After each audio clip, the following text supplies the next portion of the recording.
गुस्साए राजा ने दासी को 100 कोड़े मारने की सजा दी। जब चंदा ने कुम्हार से मिट्टी के बर्तन तुड़वा दिए, तेली से तेल मिट्टी में उड़लवा दिया, ग्वाले को आदेश दे विवाह के लिए इकट्ठा किया गया, सारा दूध भी जमीन पर बिखरवा दिया और अंत में सारी भोजन सामग्री पर कीट छोड़ दिए। ये सभी कृत्य करवाने के पीछे चंदा यानी राजकुमारी तारा का सिर्फ और सिर्फ यही मकसद था कि कैसे न कैसे करके राजकुमार का विवाह टल जाए। पर जब राजा को चंदा की इन सभी हरकतों का पता चला तो वो आग बबूला हो गया। राजा ने तुरंत उसे पकड़कर लाने का आदेश दिया। कुछ ही पलों में सिपाहियों ने उसे पकड़कर राजा के सम्मुख पेश किया। गुस्साए राजा का मन तो कर रहा था कि वो अभी धक्के मारकर तुरंत उस कलमुही चंदा को अपने राज्य से बाहर कर दे, पर राजा अपने ही वचनों में बंधा हुआ था। उसने चंदा यानी राजकुमारी तारा को ये वचन दिया था कि वो उसे नौकरी से कभी नहीं निकालेगा। तो वचनबद्ध राजा ने अपना गुस्सा शांत करने और चंदा को उसकी सजा देने के लिए सिपाहियों को आदेश दिया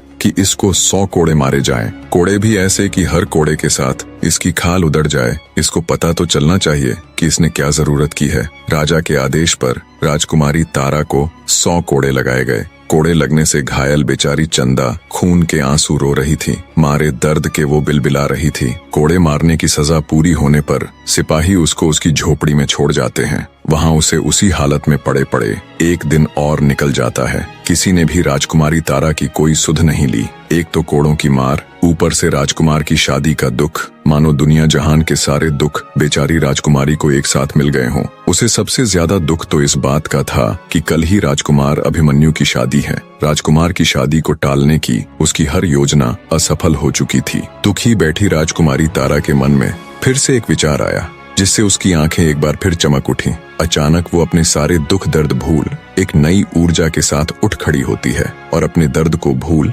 हिम्मत करके राजा की घुड़साल में जाती है और राजा के सबसे तेज भागने वाले घोड़े को ले तेजी के साथ वो उस नगर की ओर चल पड़ती है जहां राजकुमार अभिमन्यु का विवाह होना था। हवा से बातें करते घोड़े की बदौलत राजकुमारी तारा कुछ ही घंटों का सफर तय कर रोजीवास नगर पहुंच जाती है। रोजीवास नगर राजकुमार अभिमन्यु की ससुराल यानी उसकी होने वाली पत्नी का घर था। वहां पहुंचकर अपनी योजना के तहत राजकुमारी तारा घोड़े को बाहर खड़ा कर राजमहल में प्रवेश कर जाती है। बने रहे।